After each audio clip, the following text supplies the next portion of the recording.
Shalom, selamat hari Jumat dan sebentar kita akan sama-sama mendengarkan sharing. Mari kita sama-sama berdoa. Tuhan, kami mengucap syukur Tuhan untuk siang hari ini. Kami mengucap syukur untuk kasih setiamu, kami mengucap syukur untuk kebaikanmu Tuhan. Biar sekali lagi tembusi setiap hati kami, tanamkan benih firman-Mu Tuhan. Biar hati kami menjadi tanah yang subur, tempat setiap benih firman bisa bertumbuh dan berbuah dalam hidup kami. Tembusi setiap waktu, setiap ruang. Biar Kau hadir dimanapun kami streaming hari ini Tuhan. Terima kasih. Urapi hamba-Mu Tuhan. Biar setiap firman seperti pedang bermata dua yang tajam. Terima kasih Tuhan. Di dalam nama Yesus yang berdoa dan mengucap syukur. Amin. Saudara, hari ini saya mau share tentang satu hal. Saya mau ajak kita sama-sama buka di Alkitab di Markus 16 ayat yang ke-7. Ada sangat banyak ayat yang hari ini kita akan baca. Seberapa banyak kita sadar bahwa kita adalah orang-orang yang dicintai Tuhan. Seberapa kita sadar kita adalah orang-orang yang diciptakan spesial. Kita tidak pernah diciptakan pabrikan, seperti pabrik yang tempat semua saudara bekerja. Tetapi setiap kita diciptakan spesial satu demi satu. Setiap kita diciptakan pribadi demi pribadi dengan satu tujuan, satu destiny yang spesial dari setiap individu. Dan Tuhan pun punya cinta yang spesial buat setiap pribadi demi pribadi. Tetapi di Alkitab ditulis ada orang-orang yang memiliki tempat khusus di hati Tuhan. Kalau saudara buka di Markus 16 ayat yang ke-7 di Alkitab ditulis, tetapi sekarang pergilah, katakan kepada murid-muridnya dan kepada Petrus. Ini adalah peristiwa setelah Yesus bangkit dan Yesus minimal punya 12 murid. Yesus punya wanita-wanita yang melayani dia. Yesus punya sahabat-sahabat seperti Lazarus, ada Zakheus. Yesus punya 70 murid. Yesus punya 5.000 orang yang mengikuti Yesus. Tetapi hanya satu nama yang disebut hari itu. Katakanlah kepada murid-muridnya dan kepada Petrus, ia mendahului kamu ke Galilea. Bayangkan waktu Yesus bangkit dari kubur. Yesus menyampaikan pesan kepada malaikat. Dan malaikat itu menyampaikan pesan. Sampaikan kepada semua murid. Jangan lupa, sampaikan kepada Petrus. Saudara, Petrus punya tempat yang spesial di hati Tuhan. Entah kenapa, Petrus bukan orang yang sempurna. Petrus adalah seorang yang baru saja selesai menyangkal Yesus bukan sekali, bukan 2 kali, tetapi 3 kali. Bukan di hadapan pedang, bukan di hadapan tombak, tetapi hanya di hadapan perempuan-perempuan yang berkata, bukankah engkau adalah pengikut Yesus? Tetapi tetap Petrus adalah seorang yang dicintai Tuhan. Yang kedua, Markus 16 ayat yang ke-9. Setelah Yesus bangkit pagi-pagi pada hari pertama minggu itu, ia mula-mula menampakkan dirinya kepada Maria Magdalena. Daripadanya Yesus pernah mengusir 7 setan. Bukan 1 setan, bukan 2 setan, bukan 3 setan, bukan 5, bukan 6, tapi 7 setan yang diusir dari wanita ini. Dia bukan wanita yang baik, dia bukan wanita yang sempurna, dia wanita yang bukan hanya jahat, tetapi dipenuhi oleh 7 roh jahat. Tetapi di Alkitab ditulis sekali pertama kalinya Yesus menampakkan diri adalah kepada perempuan yang dirasuki oleh 7 roh jahat ini. Dan kalau saudara baca di Alkitab, Yesus meresikokan dirinya, melanggar protokol yang ada. Untuk apa? Bertemu dengan seorang wanita yang dilepaskan dari 7 roh jahat. Dan Yesus berkata, janganlah engkau memegang aku, sebab aku belum pergi kepada Bapa. Banyak ilmuwan berkata apa yang terjadi saat wanita pendosa yang dirasuk oleh 7 roh jahat ini berhasil menyentuh Yesus pada saat pertama kali Yesus keluar dari kubur. Maka banyak orang akan berkata, Yesus harus mengulang peristiwa salib sekali lagi. Sebab kenapa? Sebab Yesus sudah tidak tahir. Sebab dia disentuh oleh dosa lagi sebelum dia datang kepada Bapa. Tetapi itulah yang diresikokan Yesus. Untuk apa? Untuk bertemu dengan seorang wanita yang dikasihi oleh Tuhan. Kita juga mengenal seorang raja yang sangat dicintai Tuhan. A man after his own heart. Yang disebut Raja Daud. Tuhan membuktikan cintanya kepada Daud dan keturunannya. Kepada Salomo dan bagaimana kerajaan Yehuda tetap bertahan. Dengan apa? Melalui sebuah perjanjian. Setiap kita diciptakan Tuhan secara pribadi demi pribadi. Setiap kita diciptakan Tuhan dengan sebuah destiny, sebuah tujuan yang berbeda dari satu kepada satu yang lain. Saudara bisa memiliki jabatan yang sama, saudara bisa memiliki tempat pekerjaan yang sama, saudara bisa dilahirkan di kota yang sama, bahkan engkau bisa menjadi seorang adik, seorang kakak, saudara dengan darah yang sama. Bahkan orang kembar sekalipun, Tuhan punya rencana yang berbeda buat mereka. Tuhan menciptakan setiap orang spesial dan Tuhan mencintai semua. Tetapi tetap di Alkitab ditulis, ada orang-orang yang berhasil menggetarkan hati Yesus. Berhasil menggetarkan hati Tuhan. Berhasil menggetarkan surga. Pertanyaan pertama ialah, apakah engkau adalah orang yang berhasil menggetarkan hati Tuhan? Di tengah-tengah pelayanan, buat saya tahun 2020, tahun 2021 adalah tahun-tahun yang paling glorious, paling majestic, tahun-tahun yang paling ajaib. Mungkin beberapa orang berkata ini adalah tahun pandemi, ini adalah tahun yang susah, ini adalah tahun yang dimana semua keuangan lagi menurun, resesi dan lain sebagainya. Tetapi berbeda, saya melihat bagaimana penjagaan Tuhan ajaib dalam hidup saya. Saya sangat merasa saya adalah orang yang sangat dicintai Tuhan. 2020, setelah 2019 saya menikah. 2019 bulan September, bagaimana rencana Tuhan yang sangat ajaib dan sangat tepat. Di akhir bulan September kami masih bisa pergi ke Israel. Singkat cerita, pulang dari Israel, istri saya mengandung. Barulah di tahun 2020 semua kita sudah tidak bisa lagi pergi ke Israel. Belum dengan keadaan sekarang.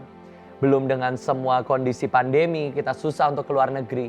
Tapi Tuhan merekayasakan dengan di tahun 2019, saya bisa pergi ke Israel setelah kami menikah. Di awal tahun, setelah kami tahu istri saya mengandung, bulan Februari di hari ulang tahun saya, di USG dan hasilnya adalah anak perempuan. Seorang anak yang mungkin dari kecil saya sangat merindukan pengen punya adik perempuan. Dan selama 20 tahun lebih saya hidup, saya melihat bagaimana saya tetap belum punya adik perempuan. Dan singkat cerita di tahun 2020, bulan Februari, USG, dan hasilnya adalah a baby girl. Dan tetapi ada pandemi, ada virus yang katanya tidak ada obatnya, ada virus yang katanya sangat mematikan. Dan di hari-hari itu kami melakukan apa yang Tuhan mau. Kami punya jemaat yang bukan orang kaya, yang bisa menyimpan makanan, minuman selama berbulan-bulan.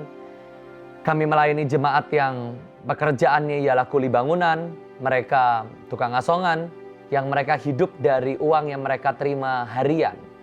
Sehingga setiap hari, setiap minggu, hari-hari itu, kami turun ke jalan dan kami tolong sangat banyak orang. Kami beri mereka sembako, kami beri makanan dan lain sebagainya. Dan pelayanan kami sangat diberkati. Istri saya sempat kena positif COVID, tetapi Tuhan sembuhkan. Dan singkat cerita di hari mau melahirkan, istri saya melahirkan anak perempuan yang sudah Tuhan rancangkan, Tuhan berikan. Semua biaya dipenuhi. Kami menikmati anak yang Tuhan berikan. Hari ini sudah berumur hampir 1 tahun. Dan sehat semuanya meskipun pernah kena COVID katanya, reaktif. Tapi anak saya tetap sehat. Kami pelayanan, banyak pelayanan yang di-cancel, tetapi pelayanan via online atau pelayanan-pelayanan di daerah, di desa tetap berjalan. Saya lihat tidak ada hal buruk yang terjadi dalam hidup saya. Penjagaan tangan Tuhan yang ajaib dan luar biasa. Masuk ke tahun 2021, bukan hanya pelayanan ke daerah-daerah, tetapi saya juga pergi ke luar negeri. Saya pergi ke Kolombia, kami pelayanan, nolong gereja-gereja. kami bertemu dengan hamba-hamba Tuhan di sana. Dan saya lihat ajaib semuanya. Saya diundang khotbah di pedalaman demi pedalaman. Saya pergi pelayanan ke hutan-hutan sawit. Di tengah hutan sawit, di situ ada perkebunan dan di situ ada orang-orang yang bekerja di sana, orang-orang Kristen, dan dikumpulin dan kami KKR di sana. Dan saya mungkin sudah pergi ke 6-7 provinsi dalam 2 bulan, dalam 3 bulan terakhir, hidung dicolok-colok terus. Tapi saya ngelihat semua kok pengurapan tetap jalan dan ajaib. Dan di tengah-tengah setiap berkat, di tengah-tengah yang saya lihat adalah uluran kasih Tuhan. Tiba-tiba Roh Kudus dengan kuat berkata di hati, jangan pernah engkau berpikir dengan semua berkat, dengan semua kelimpahan, dengan semua pengurapan, itu berarti engkau pasti dicintai Tuhan. Satu kalimat itu yang tiba-tiba membuat saya nggak bisa tidur. Satu kalimat itu yang tiba-tiba membuat saya jadi panas dingin. Dan saya berkata, Tuhan, buat apa aku melakukan semua ini kalau ternyata aku hanya dibutuhkan Tuhan. Saudara, di Alkitab ditulis bukan hanya orang-orang yang dicintai Tuhan, tetapi orang-orang yang dibenci Tuhan. Roma 9 ayat yang ke-13. Seperti ada tertulis, aku mengasihi Yakub, tetapi membenci Esau. Saudara, di Alkitab bukan hanya ditulis tentang orang-orang yang dicintai Tuhan, tetapi orang-orang yang dibenci Tuhan. Kenapa Esau dibenci Tuhan? Masalah Esau hanya satu. Hari itu Esau tidak menghargai hak kesulungan yang Tuhan berikan.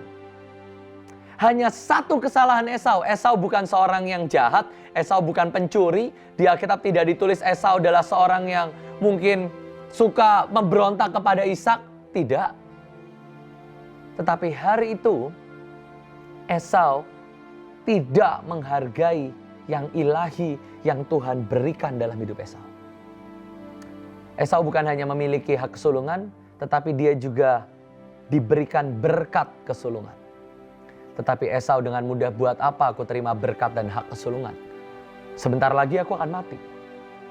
Biarlah diambil oleh Yakub adikku dan dia tukar dengan sup kacang merah.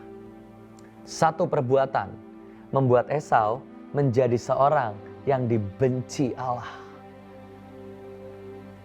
Di Alkitab juga ditulis tentang bagaimana Esau menerima semua kutuk, semua yang harus dia bayar karena dia menukar hak kesulungan. Minimal yang saya tulis, yang saya catat, dia hidup miskin, hidup susah. Apapun yang dia kerjakan jauh dari tanah yang gemuk, jauh dari embun dari langit yang di atas. Artinya semua berkat rohani, berkat ilahi juga tidak turun dalam hidupnya.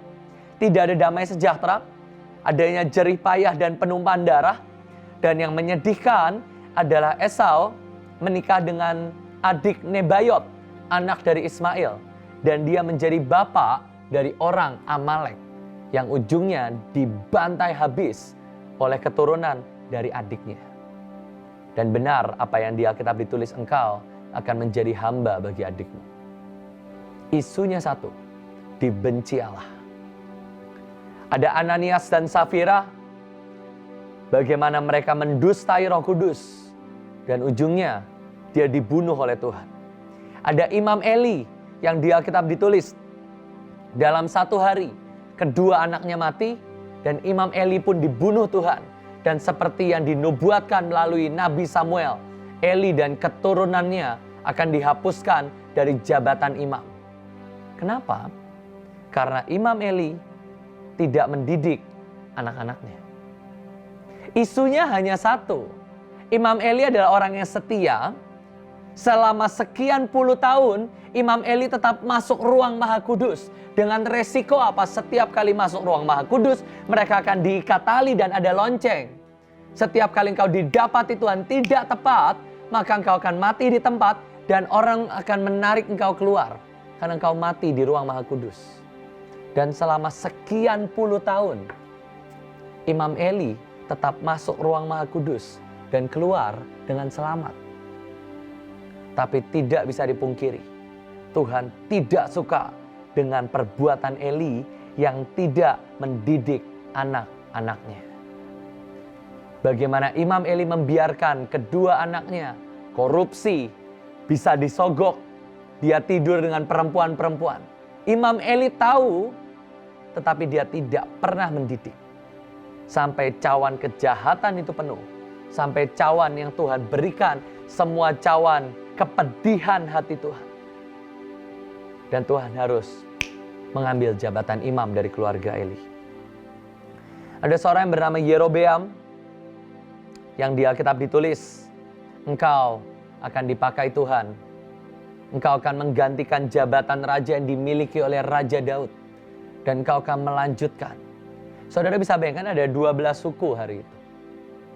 Dan keturunan Daud, keturunan dari a man after his own heart. Keturunan dari raja yang dicintai Tuhan. Keturunan dari raja yang ada di hati Tuhan sendiri. Hanya mendapat 2 suku. Dan Yerobeam, seorang yang dilihat Tuhan, adalah seorang yang berkenan. Dia mendapat 10 suku. Bukankah itu tanda cinta Tuhan? Bukankah itu tanda bahwa perkenanan Tuhan ada atas Yerobeam? Tetapi kemudian 1 Raja-Raja 14 ayat yang ke-10. Maka aku akan mendatangkan malapetaka kepada keluarga Yerobeam. Aku akan melenyapkan daripada Yerobeam setiap orang laki-laki. Kenapa? Hari itu Yerobeam diurapi menjadi raja. Dan hari itu Yerobeam memilih untuk membangun lembu emas. Insecure. Dia takut semua orang akan berbalik dan menyembah karena dia harus pergi ke tanah Yehuda. Dia tidak percaya bahwa Tuhan sudah memilih Yerobeam. Dan ujungnya di Alkitab ditulis, aku akan menyapu keluarga Yerobeam seperti orang menyapu tahi sampai habis. Banyak kita berpikir Tuhan adalah Tuhan yang mengasihi dan mencintai. Yang mannered, dia adalah seorang raja. Tetapi di Alkitab ditulis Tuhan mengistilahkan keluarga Yerobeam seperti tahi. Kenapa? Dibenci Tuhan. As simple as hated by God. Ada Saul, seorang raja yang dipilih Tuhan sendiri. Setelah rakyat berbalik daripada Tuhan.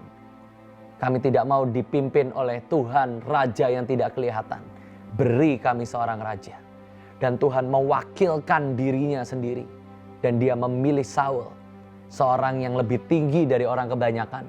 Seorang yang tinggal dari keluarga yang kaya dan keluarga kerajaan. Seorang yang well-mannered. Seorang yang baik. Seorang yang didapati Tuhan bisa mewakilkan dirinya sebagai seorang raja atas bangsa Israel. Tapi di Alkitab ditulis 1 Samuel 15 ayat yang 11. Aku menyesal karena aku telah menjadikan Saul raja, sebab ia tidak melaksanakan firman-Ku. Dan saudara, saya coba pelajari ayat demi ayat dan saya berkata, Tuhan, bagaimana kalau saya ini udah pelayanan, saya pergi ke bangsa-bangsa. Saya meninggalkan anak saya 2 minggu. Saya pergi ke provinsi demi provinsi. Saya harus meninggalkan semua apa yang harus saya kerjakan di sini demi apa? Demi pelayanan keluar kota, naik mobil berjam-jam, masuk ke hutan sawit, naik mobil 8 jam, 10 jam, pusing, mual. Buat apa kalau ujungnya aku ini hanya jadi orang yang dibenci Tuhan. Matius 7 ayat yang ke-22 sampai 23. Pada hari terakhir banyak orang akan berseru kepadaku, Tuhan, Tuhan, bukankah kami bernubuat? Bukankah aku mengusir setan? Bukankah aku mengadakan mujizat demi mujizat? Pada waktu itulah Tuhan akan berterus terang kepada mereka dan berkata, aku tidak pernah mengenal kamu. Enyahlah daripadaku, kamu pembuat kejahatan. Saya berkata, Tuhan, kalau pengurapan, mujizat, pelayanan, dan semua keajaiban Tetapi saya ini nggak kenal Tuhan. Saya melakukan pelayanan yang saya anggap pelayanan. Saya nabur puluhan, ratusan juta mungkin. Saya coba berikan hidup saya, tenaga, apapun yang saya punya mungkin. Tapi kalau ujungnya ini bukan hanya tentang Tuhan. Kalau ini bukan tentang cinta akan Tuhan. Kalau ini bukan tentang pengalaman dan perjalanan akan Tuhan. Saudara, di Alkitab ditulis banyak yang dipakai Tuhan, tapi mereka tidak pernah dicintai Tuhan. Ada Eglon, Raja Moab, dan semua musuh yang dipakai Tuhan untuk mendidik bangsa Israel. Mereka adalah orang-orang yang dipakai Tuhan, tapi mereka nggak pernah dikenal Tuhan. Tidak pernah dicintai Tuhan. Ada 10 tulah.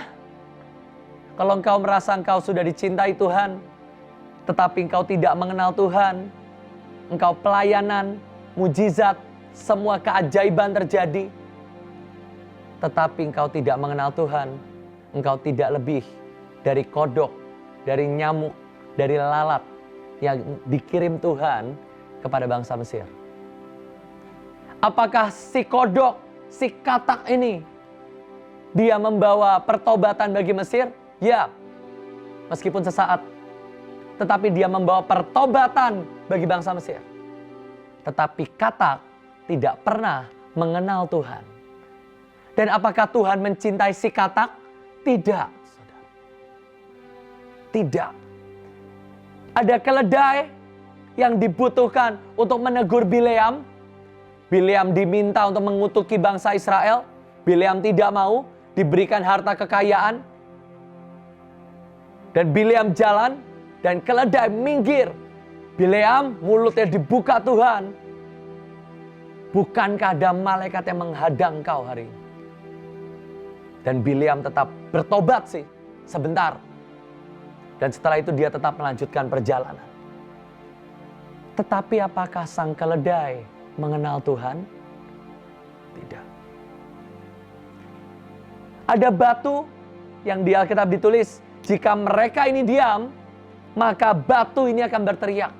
Batu pun bisa diminta Tuhan untuk bernyanyi. Tetapi apakah batu mengenal Tuhan? Saya bisa melanjutkan list dengan roh dusta, roh yang dipakai untuk menghabisi musuh.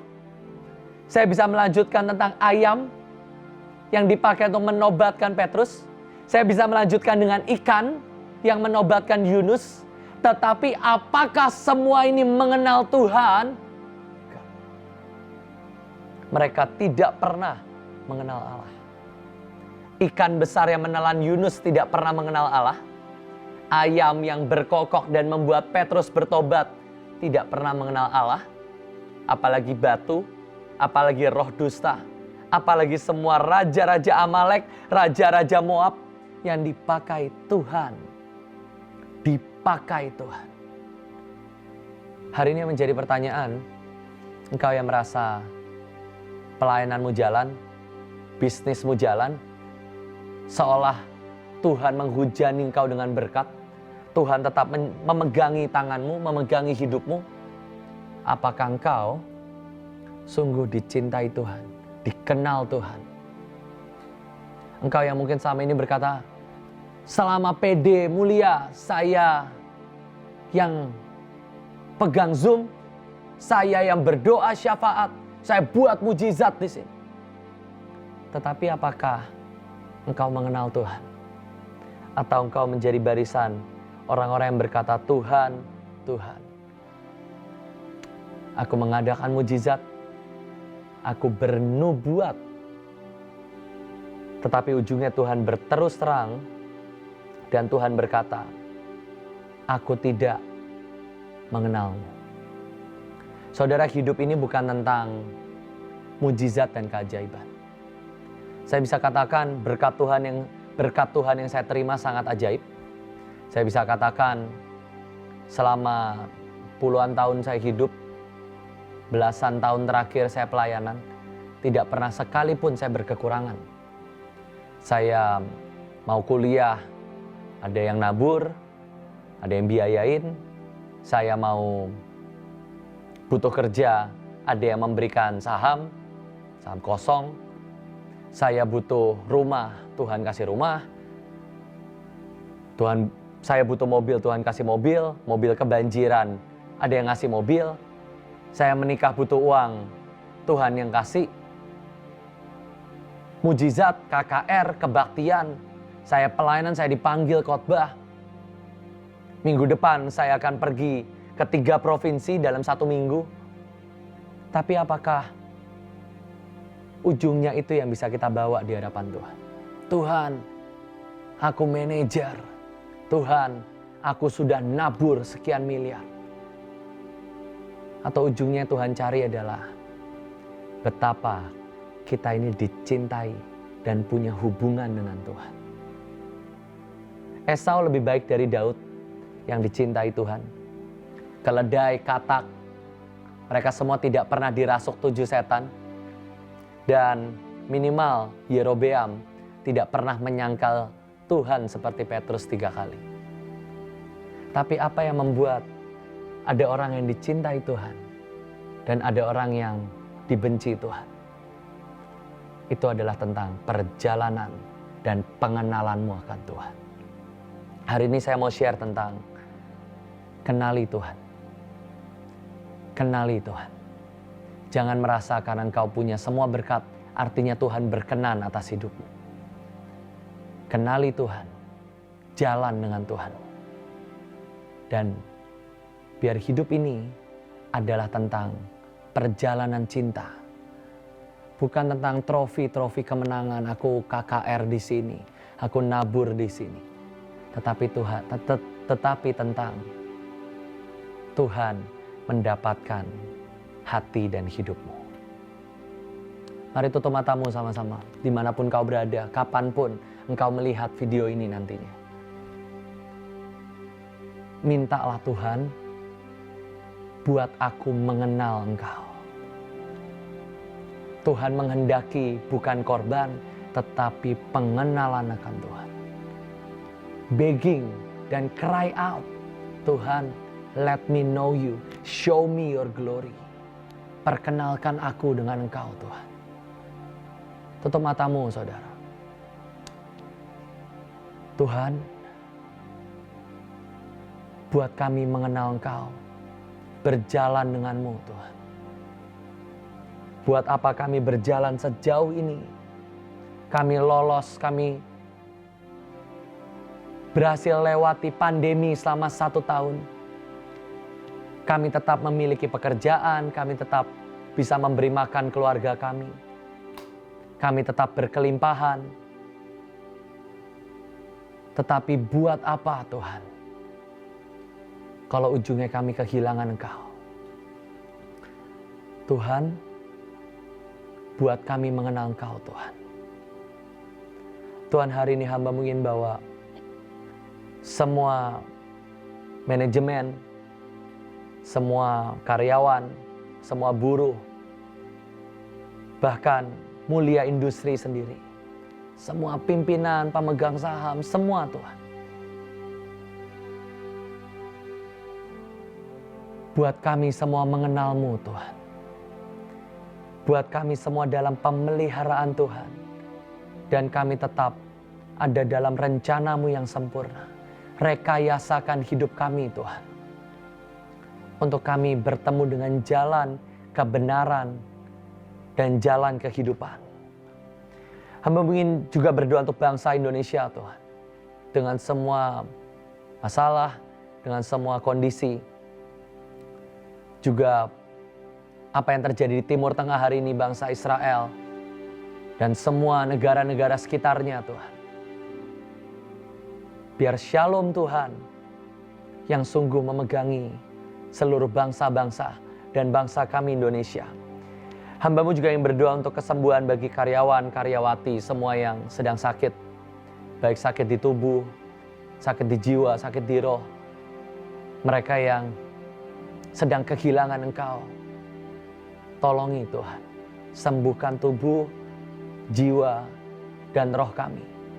Pegangi tangan kami Tuhan. Ya Allah Immanuel, Tuhan yang tidak pernah meninggalkan kami. Engkau Jehovah Rohi, Engkau Tuhan yang adalah gembala kami. Pegangi hidup kami. Dan hamba ingin berdoa buat semua yang berulang tahun Tuhan. Juga hambamu Bapak Paul yang akan berulang tahun besok. Tuhan biar semua yang berulang tahun di bulan ini terutama, Engkau tunjukkan siapa dirimu atas mereka Tuhan.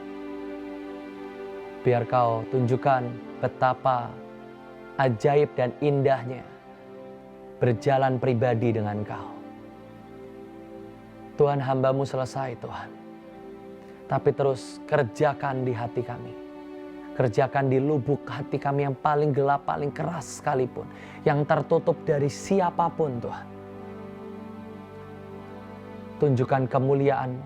Terangi kami dengan sinar-Mu. Dan buat kami mengenal Engkau. Terima kasih Tuhan. Ini kami. Ini kami Tuhan. Berjalanlah dengan kami. Berjalanlah dengan keluarga kami, pelayanan kami, usaha kami, pekerjaan kami. Berjalanlah dalam setiap aspek dalam hidup kami. Buat kami mengenal Engkau. Di dalam nama Yesus, kami berdoa dan mengucap syukur. Amin. Tuhan Yesus memberkati.